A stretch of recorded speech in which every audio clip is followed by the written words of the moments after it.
Boa tarde, terceiro ano. Vamos lá para a nossa aula de hoje, de quinta-feira, né? Hoje as aulas são de matemática e ciências. Então, na aula de matemática vai ser a continuação da atividade da aula passada, falando sobre as propriedades da adição. Fechamento, né? Que é todo número natural somado a um número natural, o resultado será um mesmo número, um outro número natural, né? Fechamento. Associativa, que eu disse a vocês que vocês vão identificar pelos parênteses, né?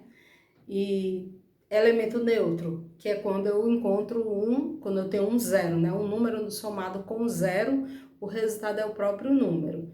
E a comutativa, né? A ordem das parcelas não altera o resultado.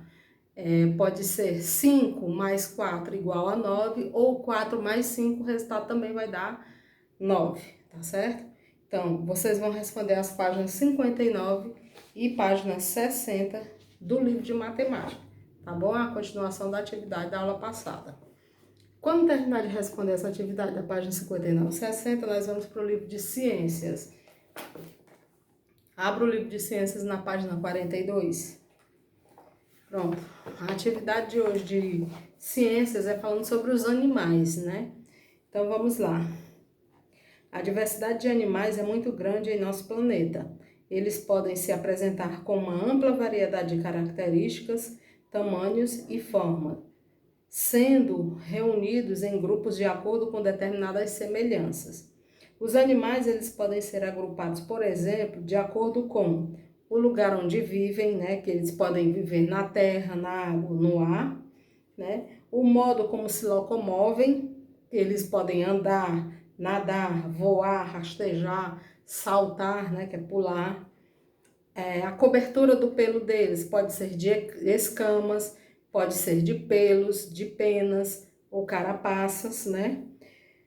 Nós podemos separar os animais em dois grandes grupos, que são os animais que possuem crânio e coluna vertebral, que são chamados de animais vertebrados, e os que possuem crânio, que não possuem nem crânio e nem coluna vertebral, que são chamados de invertebrados.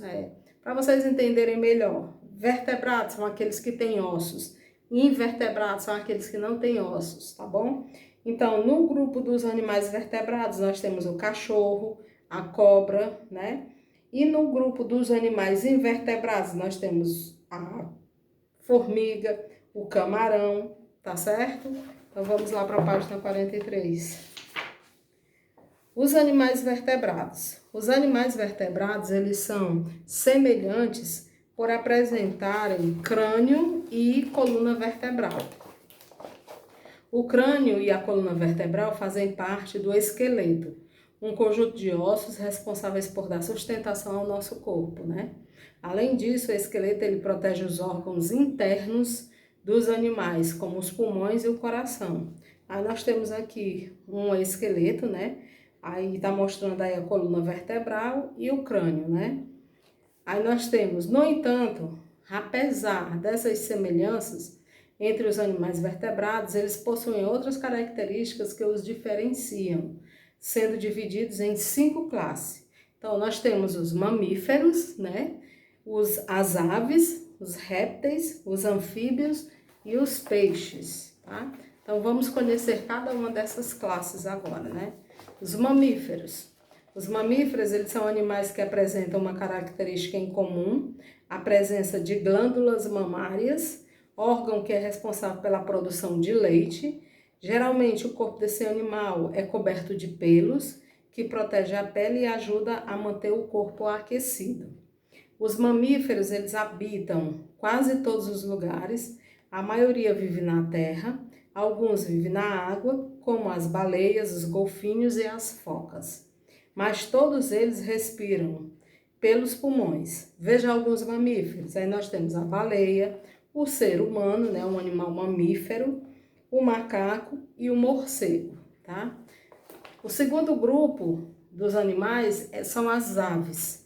As aves, elas são animais que possuem o corpo coberto de penas, apresentam um bico, um par de asas e um par de pernas.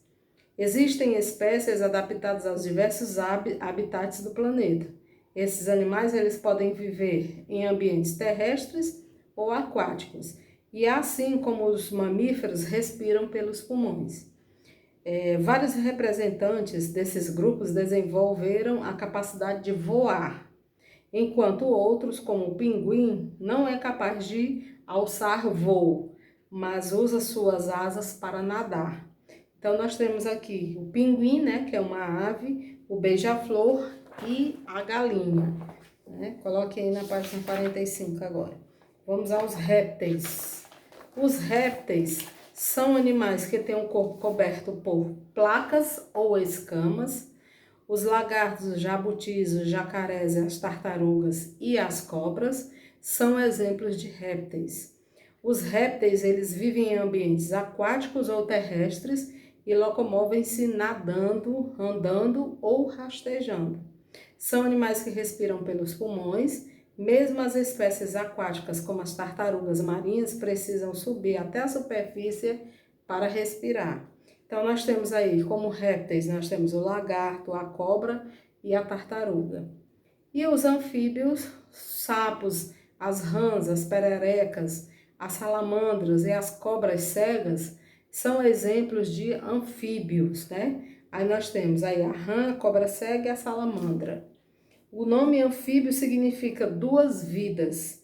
Este nome foi dado porque a maioria das espécies, quando são filhotes, vivem em ambientes aquáticos e quando se tornam adultos, passam a viver em ambientes terrestres. Né? Por isso que eles são chamados de duas vidas. Continuando na página 46. Enquanto vive na água, os anfíbios respiram através de brânquias, como é o caso dos girinos, que são os filhotes de anfíbios, né? Já os adultos que vivem na terra, eles respiram por meio dos pulmões e também através da sua pele, que é bastante fina. Você sabe o que é metamorfose? Então, metamorfose é o processo que transforma um anfíbio jovem, que é o girino, em um adulto. Esse aqui é a metamorfose. Durante esse processo, os animais perdem a sua cauda e aparecem as patas traseiras e as dianteiras. Surgem também os pulmões no lugar das brânquias, para que assim o animal possa sair da água e viver em terra firme. E agora nós temos os peixes, né? Os peixes, eles são animais que habitam o ambiente aquático, como os mares, os rios e lagos, e conseguem se movimentar nesses ambientes com o auxílio de nadadeiras. Assim como todos os animais, os peixes precisam de oxigênio para viver. A maioria das espécies o extrai diretamente da água por meio de estruturas denominadas de brânquias. Aí nós temos aqui a piramboia, né? A piramboia é uma espécie de peixe da Amazônia que, diferentemente da maioria, também consegue captar oxigênio do ar através de um órgão que funciona semelhante aos nossos pulmões. E o tubarão, né, que geralmente os peixes possuem o corpo coberto de escamas, como o tubarão da imagem acima, né? Então, agora vocês vão responder as páginas 47 até a página 49, tá bom? Então, gente, até amanhã.